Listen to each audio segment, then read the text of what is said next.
ಮುಗಿ ಅವ್ರಿಗೆ ಕಂಟಿನ್ಯೂ ಮಾಡ್ತೀವಿ. ಬೋಲೋ ಭಾರತ್ ಮಾತಾ ಕಿ. ವೀರರಾಣಿ ಕಿತ್ತೂರು ಚೆನ್ನಮ್ಮನವರಿಗೆ, ಸಂಗೊಳ್ಳಿ ರಾಯಣ್ಣವರಿಗೆ, ಡಾಕ್ಟರ್ ಬಾಬಾ ಸಾಹೇಬ್ ಅಂಬೇಡ್ಕರ್ ಅವರಿಗೆ,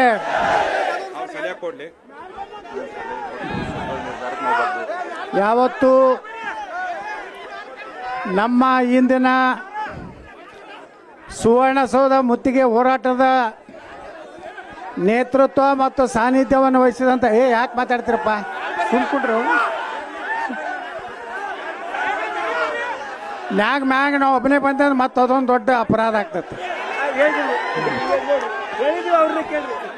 ಮೊದಲೇ ಹೇಳ್ತಾರೆ ಯತ್ನಾಳ್ ಬಚಾವ್ ಯಾವ ಮಕ್ಕಳು ಮಾಡೋದು ಬೇಡ, ನಾನು ನೋಡ್ಕೋತೀನಿ.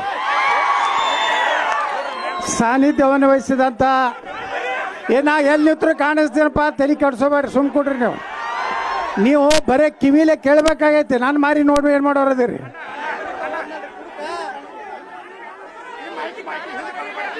ನೀವೆಲ್ಲ ಪರ್ಮಿಷನ್ ಕೊಟ್ರೆ ಮ್ಯಾಗ ಹೋಗ್ತಾರೆ.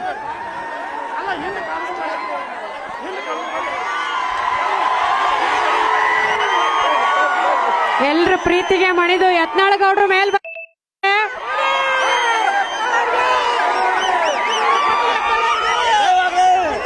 ಜೈ ಪಂಚಮಸಾಲಿ. ಇದು ನಮ್ಮ ಬಾಹುಬಲಿ ಹೆಬ್ಬುಲಿ. ಜೈ ಪಂಚಮಸಾಲಿ. ಸಾಂಗ್ ಹಾಕಿ, ಸಾಂಗ್ ಅದು. ಯತ್ನ ಪಂಚಮಸಾಲಿ ಹುಲಿ ಯತ್ನಾಳ್ ಬಸನಗೌಡ ಅವರಿಗೆ, ಬಸನಗೌಡ ಪಾಟೀಲ್ ಯತ್ನಾಳ್ ಅವರಿಗೆ.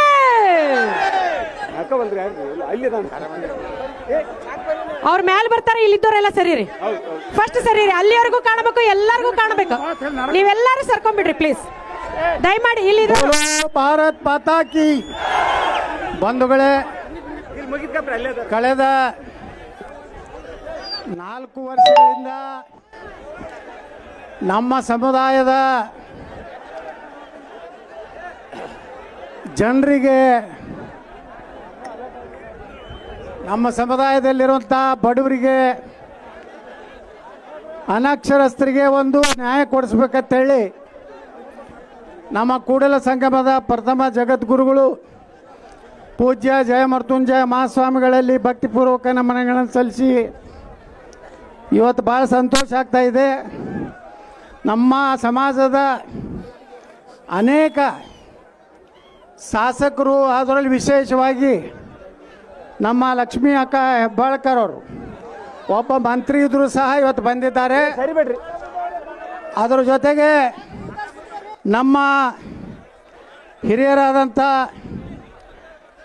ಅನೇಕರು ಎಲ್ಲರೂ ಇಲ್ಲಿ ವೇದಿಕೆ ಮುಂದಿದ್ದಾರೆ. ಮತ್ತು ನ್ಯಾಯವಾದಿಗಳು, ವಿಶೇಷವಾಗಿ ನ್ಯಾಯವಾದಿಗಳ ಒಂದು ಏನು ನೇತೃತ್ವ ತೆಗೆದುಕೊಂಡ ಮೇಲೆ ಕಾನೂನಾತ್ಮಕವಾಗಿ ಸಹ ಇವತ್ತು ನಮ್ಮ ಈ ಒಂದು ಹೋರಾಟಕ್ಕೆ ದೊಡ್ಡ ಒಂದು ನೈತಿಕ ಮತ್ತು ಸಂವಿಧಾನಾತ್ಮಕವಾಗಿ ನಮ್ಮ ಹೋರಾಟಕ್ಕೆ ಒಂದು ನೈತಿಕ ಬಲ ಬಂದಿದೆ. ಅವ್ರನ್ನೆಲ್ಲರನ್ನೂ ನಾನು ಹೃದಯಪೂರ್ವಕವಾಗಿ ತೆರೆದ ಮನಸ್ಸಿನಿಂದ ನಾನು ಸ್ವಾಗತವನ್ನು ಬಯಸ್ತಾ ಇದ್ದೀನಿ. ಇಷ್ಟೆಲ್ಲ ಕರ್ಫ್ಯೂ ಜಾರಿ, ಪಂಚಮಸಾಲಿ ಲಿಂಗಾಯತರ ಜೀಪ್ ಬಿಡೋದಿಲ್ಲ, ಟ್ಯಾಕ್ಟರ್ ಬಿಡೋದಿಲ್ಲ ಅಂತೇನು DC ಆದೇಶ ಮಾಡಿದರು. ಬಹುಶಃ ಇಲ್ಲಿ ನಾ ಕೇಳಿದೆ, ನಿನ್ನೆ ಸುಮಾರು 60-70 ಟೆಂಟ್ ಅದಾವೆ ಇಲ್ಲಿ. ಪಾಪ ಎಲ್ಲ ನಿನ್ನೆ ಜೈನ್ ಸಮಾಜದವರು ಹೋರಾಟ ಮಾಡಿದ್ರು, ಈಗ ಅಲ್ಲಿ ಮರಾಠ ಸಮಾಜದವ್ರು ಹೋರಾಟ ಮಾಡ್ಲಕತ್ತಾರೆ, ನಮ್ಮ ದಲಿತರು ಒಳ ಮೀಸಲಾತಿ ಸಲುವಾಗಿ ಅವ್ರು ಹೋರಾಟ ಮಾಡ್ಲಕತ್ತಾರೆ. ನಾವು ಯಾರು ಅವರಿಗೆ ಎಲ್ಲ ರೀತಿಯ ಬೆಂಬಲ ನಮ್ಮದಿದೆ. ಆದರೆ ಸ್ಪೆಸಿಫಿಕ್ ಆಗಿ ಲಿಂಗಾಯತ ಪಂಚಮಸಾಲಿ ಸಮಾಜಕ್ಕೆ ಬರುವಂಥ ಟೆಂಪೋ ಟ್ರ್ಯಾಕ್ಸು, ಟ್ರ್ಯಾಕ್ಟರ್ಗಳನ್ನು ನಿಲ್ಲಿಸ್ಬೇಕನ್ನೋಂಥ ಏನು ಆದೇಶ ಮಾಡಿದರು, ಇದರ ವಿರುದ್ಧ ವಿಧಾನಸಭೆಯಲ್ಲಿ ಪಕ್ಷಾತೀತವಾಗಿ ನಾವೆಲ್ಲರೂ ಕೂಡಿ ಬಾಂಬಿಗೆ ಇಳಿದು ಹೋರಾಟ ಮಾಡಿದರ ಫಲ ಮತ್ತು CC ಪಾಟೀಲರು ನಮ್ಮ ಗುರುಗಳ ಬಳಿ DC ಮತ್ತು ಇಲ್ಲಿ ಕಮಿಷನರ್ ಕರ್ಕೊಂಡೋಗಿ ಮಾತುಕತೆ ಆಡಿದರ ಫಲದಿಂದ DC ಅವರು ತಾವು ಮಾಡಿದಂಥ ಆದೇಶ ವಾಪಸ್ ತಗೋಬೇಕಾದಂಥ ಪರಿಸ್ಥಿತಿ ನಾವೆಲ್ಲ ನೋಡಿದ್ದೀವಿ. ದುನಿಯಾ ಜುಗ್ತಿ ಹೈ, झुकाने वाले चाहिए. ಯಾವಾಗ ಯಾವಾಗ ನಾವು ಶಕ್ತಿಯುತರಾಗ್ತೀವಿ, ಯಾವಾಗ ಯಾವಾಗ ನಮ್ಮ ಸಂಘಟನೆ ಬಲಾಢ್ಯ ಆಗ್ತದೆ, ನಾವು ಒಕ್ಕಟ್ಟಾದರೆ ಭಾಳ ಸಂತೋಷ ಆಗ್ತದೆ. ನಮ್ಮ ಚಂದ್ರರಾಜ್ ಹಟ್ಟಿಹೊಳಿಯವ್ರು ಬಂದಾರೆ, ಲಕ್ಷ್ಮೀ ಹೆಬ್ಬಾಳ್ಕರ್ ಬಂದರು, ರಾಜು ಕಾಗೆಯವ್ರಂತರು, ಬಾಬಾ ಸಾಹೇಬ್ ಪಾಟೀಲ್ ಪಾಪ ಇಲ್ಲಿ ತಳ ಕೂತಾರವರು, ಆ ಶಶಿಕಲಾ ಅಕ್ಕ ನಮ್ಮ ಅವರು ಬಂದಾರೆ. ಅಂದರೆ ನನಗೆ ನಿನ್ನೆ ವಿಧಾನಸಭೆಯಲ್ಲಿ ಕೆಲವೊಂದು ನಮ್ಮ ಹಿರಿಯರಾದಂಥ ಎ ಬಿ ಪಾಟೀಲ್ ಅದಾರೆ, ಅಲ್ಲಿದಿಂದ ದುರ್ಯೋಧನ ಐಹೊಳೆಯವರು ಎಲ್ಲದಾರ ಅವರು. ಹಾಂ, ದುರ್ಯೋಧನ ಐಹೊಳೆಯವರು ನಾವು ಎಕಡೆ ಇಲ್ಲ ಈ ಕಡೆ ಇಲ್ಲ ಅಂತಿದ್ರು. ನಮ್ಮ ಕಲಬುರಗಿ ವಿಧಾನ ಪರಿಷತ್ ಸದಸ್ಯರು BG ಪಾಟೀಲ್ರು, ಅವರಿಗೂ ಇವತ್ತು ನಮ್ಮ ಗುರುಗಳ ಮೂಲಕ ಪಂಚಮಸಾಲಿ ದೀಕ್ಷಾ ಲಿಂಗಾಯತದ ದೀಕ್ಷಾ ಕೊಡ್ಲಾಕೈತಿ ಈ ಸಂದರ್ಭದಾಗ ಹೇಳಿ. ನಮ್ಮ ಶಿವಶಂಕರವರು ಪಾಪ ಅವರು ಶಂಕರ್ ಪಾಟೀಲ್ ಮುನೇನಕೊಪ್ಪ ಅವರು ಪಾಪ ಅವರು ಶಂಕರ್ ಪಾಟೀಲ್ ಮುನೇನಕೊಪ್ಪ ಆದರೂ ಸಮಾಜದ ಯಾವುದೇ ಬಂದ್ರೂ ಹಣಕಾಸಿನ ಸಹಾಯ ಮಾಡ್ಯಾರ. ನಾ ಎಲ್ಲನೂ ಯಾಕೆ ನೆನೆಸ್ಕೋಬೇಕಾಗ್ತದಂದ್ರೆ ಕೆಲವೊಂದು ಮಂದಿ ಬಗ್ಗೆ ಸುಮ್ಮನೆ ಅಪಪ್ರಚಾರ ಇರ್ತದೆ. ಯಾರು ಬಂದಿಲ್ಲಲ್ಲ ಅವ್ರು ಏನದಾರೋ ನೀವು ತಿಳ್ಕೊಬೇಕಟ್ಟೆ. ಯಾರು ಗಟ್ಟಿಯಾಗಿ ಬಂದಾರಲ್ಲ, ಗಟ್ಟಿ ಕಾಳು ಇಲ್ಲಿ ಕೂತಾವು, ಜೋಳ ಕಾಳು ಅಲ್ಲಿ ಕೂತಾವು ನಮ್ಮ ಸಮಾಜದ್ದು.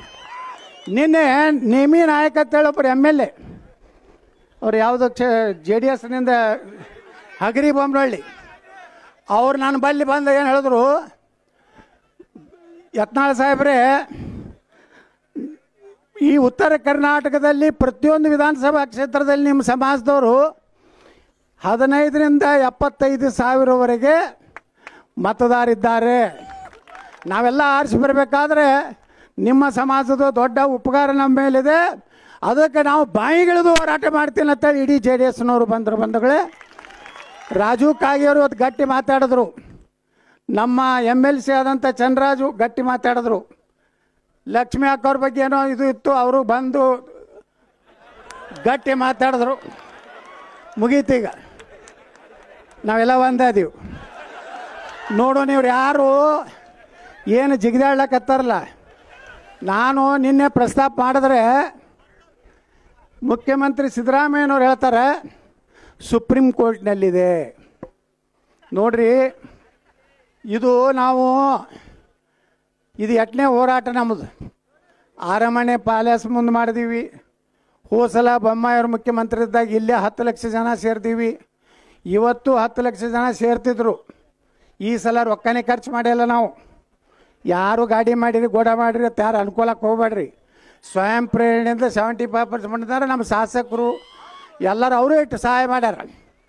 ಆದ್ರೆ ನಾವು ಮನಸ್ಸು ಮಾಡಿದರೆ 10 ಲಕ್ಷ ಜನ ಬರ್ತಿತ್ತು. ದಿನಾಲೂ ಅಪಪ್ರಚಾರ, ಇವರು ಅಲ್ಲಿ ಸೀಜ್ ಮಾಡ್ತಾರೆ, ಟ್ಯಾಕ್ಟರ್ ಒಳಗೆ ಹಾಕ್ತಾರೆ, ಹಂಗೆ ಮಾಡ್ತಾರೆ, ಹಿಂಗೆ ಮಾಡ್ತಾರೆ ಅಂತೇಳಿ. ಆದರೂ ಸಹ ಇಲ್ಲಿ ಸುಮಾರು ಒಂದು 50,000 ಜನ ಇವತ್ತು ನಾವು ಸೇರಿದ್ದೀವಿ. ನಮ್ಮನ್ನು ಪರೀಕ್ಷೆ ಮಾಡ್ಲಿಕ್ಕೆ ಬರಬೇಡ್ರಿ. 10 ಲಕ್ಷ ಮಂದಿದ್ದು ಇವತ್ತು ಮಾಡಿ ತೋರಿಸ್ಬೇಕಂದ್ರೂ ಮತ್ತೆ ತಯಾರಿ ಇದೀವಿ ನಾವು. ನೀವೆಲ್ಲರೇ ಯಾರು ಹೇಳಿದ್ರು, ನೀವು ಪತ್ರಕರ್ತರು 6,000 ಪೊಲೀಸರನ್ನ ತೊಗೊಂಡು ಬಂದಾರಂತೇಳಿ. ನೋಡ್ರಿ, ಕ್ರಾಂತಿ ಆಗ್ಬೇಕಾದ್ರೆ ಬ್ರಿಟಿಷರು ಏನು ಮಾಡಿದ್ರು ಸ್ವಾತಂತ್ರ್ಯಕ್ಕಾಗಿ ಈ ದೇಶದಲ್ಲಿ ವೀರರಾಣಿ ಕಿತ್ತೂರು ಚೆನ್ನಮ್ಮ ಹೋರಾಡಲಿಲ್ಲ, ಸಂಗೊಳ್ಳಿ ರಾಯಣ್ಣ ಹೋರಾಡಲಿಲ್ಲ, ಒಣಕೆ ಓಬವ್ವ, ಬೆಳವಡಿ ಮಲ್ಲಮ್ಮ, ಕೆಳದಿ ಚೆನ್ನಮ್ಮ, ಛತ್ರಪತಿ ಶಿವಾಜಿ ಮಹಾರಾಜರು ಎಲ್ಲ ಪುಣ್ಯಾತ್ಮರು ಎಂಥ ದೊಡ್ಡ ಬಲಾಢ್ಯ ಸೈನ್ಯದ ವಿರುದ್ಧನೇ ಹೋರಾಟ ಮಾಡ್ಯಾರ. ನಾವಿಟ್ಟು ದೊಡ್ಡ ಸಂಖ್ಯೆಯಲ್ಲಿದ್ದವಂಥವ್ರು ನಾವು. ನಮಗೆ 6,000 ಮಂದಿ ಪೊಲೀಸರು ತಂದು ಅಂಜಿಸ್ಲಕ್ಕೆ ಆಗ್ತತನ್ರಿ. ಹಾಗಾದ್ರೆ ಏನು ಮಾಡ್ತೀರಪ್ಪ? ಇವತ್ತು ನೀವು ಒಪ್ಕೋಬೇಕು. ಸರ್ಕಾರ ಒಪ್ಕೋಲಿಲ್ಲ ಅಂದರೆ ನಾವು ಗುರುಗಳಿಗೆ ನಿರ್ಣಯ ಮಾಡ್ತಾರೆ ಏನು ಮಾಡೋದು ಅನ್ನೋವಂಥದ್ದು.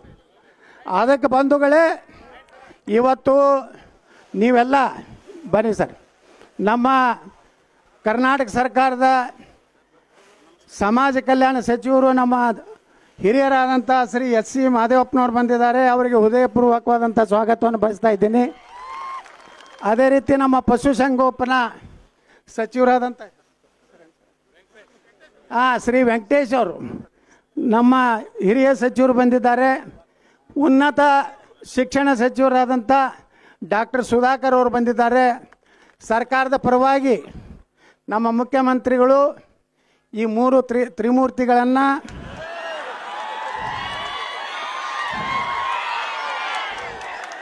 ಕೊಟ್ಟು ಕಳಿಸ್ಯಾರ. ಅವ್ರನ್ನ ನಾವು ಹೃದಯಪೂರ್ವಕವಾಗಿ ಸ್ವಾಗತ ಮಾಡಿ ಅವರು ಅದರಲ್ಲಿ ವಿಶೇಷವಾಗಿ ನಮ್ಮ ಮಹದೇವಪ್ಪ ಸಾಹೇಬರು ಭಾಳಷ್ಟು ಬಾಬಾ ಸಾಹೇಬ್ ಅಂಬೇಡ್ಕರ್ ಅವರ ಅನುಯಾಯಿಗಳು. ನಾವು ಬಾಬಾ ಸಾಹೇಬ್ ಅಂಬೇಡ್ಕರ್ ಅನುಯಾಯಿಗಳು. ಡಾಕ್ಟರ್ ಬಸವ ಬುದ್ಧ ಬಸವ ಅಂಬೇಡ್ಕರ್ ನಾವು ಅವರ ಅನುಯಾಯಿಗಳು. ನಾವೇನು ಹೊರಗಿನವರಲ್ಲ. ನಾನು ನಿನ್ನೆ ಹೇಳ್ಯಾರ ಮುಖ್ಯಮಂತ್ರಿಗಳ್ರಿ, ನಾವೆಲ್ಲ ಎತ್ತಾಡ್ರೆ ನೀವು ಸೂತ್ರರು ಅಂತೇಳಿ. ಸೂತ್ರ ಅಂತ ಹೇಳಿದ್ಮ್ಯಾಗ ನಮಗೆ ರಿಸರ್ವೇಷನ್ ಕೊಡಬೇಕು ಬೇಡ ಹೇಳ್ರಿ. ಅದಕ್ಕೆ ಬಂಧುಗಳೇ, ನಾವು ಇಷ್ಟೇ ವಿನಂತಿ ಮಾಡ್ಕೋತೀವಿ ಸರ್ಕಾರಕ್ಕೆ, ನಮ್ಮ ಹೋರಾಟ ಏನಿದೆ ಗಂಭೀರವಾಗಿ ತಗೊಳ್ರಿ. ನಾವು ಏನೂ ಬೇಡ್ತಾ ಇಲ್ಲ. ನಿನ್ನೆನೇ ಸುಪ್ರೀಂ ಕೋರ್ಟ್ ಹೇಳಿದೆ, ಬಾಬಾ ಸಾಹೇಬ್ ಅಂಬೇಡ್ಕರ್ ಅವರು ಸಂವಿಧಾನದಲ್ಲಿ ಹೇಳಿದ್ದಾರೆ, ಧರ್ಮ ಆಧಾರಿತ ಮೀಸಲಾತಿಗೆ ಸಂವಿಧಾನದಲ್ಲಿ ಅವಕಾಶ ಇಲ್ಲ. ನಿನ್ನೆ ಸುಪ್ರೀಂ ಕೋರ್ಟ್ನಲ್ಲಿ ಜಸ್ಟಿಸ್ ಗವಾಯಿ ಅವರ ನೇತೃತ್ವದ ಪೀಠ ಹೇಳಿದೆ, ಧರ್ಮ ಆಧಾರಿತ ಮೀಸಲಾತಿಗೆ ಬ್ರೇಕ್ ಹಾಕಬೇಕು ಅಂತ ಮಾತು ಹೇಳಿದ್ದಾರೆ. ಇವತ್ತು ಅವ್ರು ಮೂರು ಸಚಿವರು ಬಂದಿದ್ದಾರೆ. ನಾ ಹೆಚ್ಚಿಗೆ ಮಾತಾಡೋದಿಲ್ಲ, ಯಾಕಂದರೆ ಅವ್ರಿಗೂ ಮುಜುಗರ ಆಗಬಾರ್ದು. ಏನೇ ನಿರ್ಣಯ ಆದರೂ ನಮ್ಮ ಗುರುಗಳು ತಗೋತಾರೆ. ನಾವೆಲ್ಲ ಶಾಂತ ರೀತಿಯಿಂದ, ಯಾರೂ ಸುಮ್ಮನೆ ಗಲಾಟೆ ಮಾಡಬೇಡ್ರಿ. ಸುಮ್ಮನೆ ಚೀರುವುದು ನೀವು 4 ಮಂದಿ ಮಾಡೋದ್ರಿಂದ ಇಡೀ ಇಷ್ಟೆಲ್ಲ ಜನ ಬಂದಿರ್ತಾರಲ್ಲ ಪಾಪ, ಅವ್ರಿಗೆಲ್ಲರಿಗೂ ತೊಂದರೆ ಆಗ್ತದೆ. ಸುಮ್ಮನೆ ಮಂತ್ರಿಗಳು ಅವರೇನು ಸರ್ಕಾರ ಪರವಾಗಿ ಅವರೇನು ಹೇಳೋದು ಹೇಳ್ತಾರೆ, ನಮ್ಮ ಗುರುಗಳು ಅಂತಿಮವಾಗಿ ನಿರ್ಣಯ ಮಾಡ್ತಾರೆ. ಆದರೆ ಯಾರೂ ಧೃತಿಗೆಡಬೇಡ್ರಿ. ಒಂದಂತರೂ ಹೇಳ್ತೀನಿ, ಇದೇ ಸುವರ್ಣಸೌಧದಾಗನೇ ನಾವು ಮೀಸಲಾತಿ ತೊಗೊಂಡೇ ತೀರ್ತೀವಲ್ಲ ಅಂತ ಮಾತನ್ನು ಹೇಳಿ ಯಾರೂ ಹಿಂದೆ ಸರಿಬೇಡ್ರಿ, ಯಾರೂ ಅಂಜಬೇಡ್ರಿ. ನಾವು ಹೇಳಿದ್ದೀವಿ. ಅದಕ್ಕೆ ಇವತ್ತು ಸರ್ಕಾರ 3 ಸಚಿವರನ್ನ ಕಳಿಸ್ಯಾರಂದ್ರೆ ಅದು ಗುರುಗಳು ಸಚಿವರು ಮಾತಾಡ್ತಾರೆ. ನಾ ಹೆಚ್ಚಿಗೇನು ಆದರೆ ನೀವು ಯಾರು ಅವರು ನಮ್ಮವ್ರು ಅದಾರ ಬಿಡ್ರಿ, ನಮ್ಮವ್ರು ಮಂತ್ರಿ ಇದ್ದವರು. ಮತ್ತಾರು ಬಂದ್ರಿ ಅವ್ರು ನಮ್ಮವ್ರು ಅದಾರ. ಅವರೇ ನಮ್ಮ ಭಾಗದಾಗೆ ಅವ್ರನ್ನ ಇದ್ರಾಗ ಕೌಂಟ್ ಮಾಡೋದಿಲ್ಲ. ಈಗ ಬಂದವರು ವಿಶೇಷವಾಗಿ ಆ ಭಾಗದಲ್ಲಿ ಹಳೆ ಮೈಸೂರು ಭಾಗದ ಎಲ್ಲ ಹುಲಿಗಳು ಬಂದವು ಆ ಕಡೆಗೂ. ಅದಕ್ಕೆ ಅವ್ರು ಮಾತಾಡ್ತಾರೆ, ಗುರುಗಳು ಮಾತಾಡ್ತಾರೆ, ಒಂದು ನಿರ್ಣಯ ಆಗ್ತದೆ.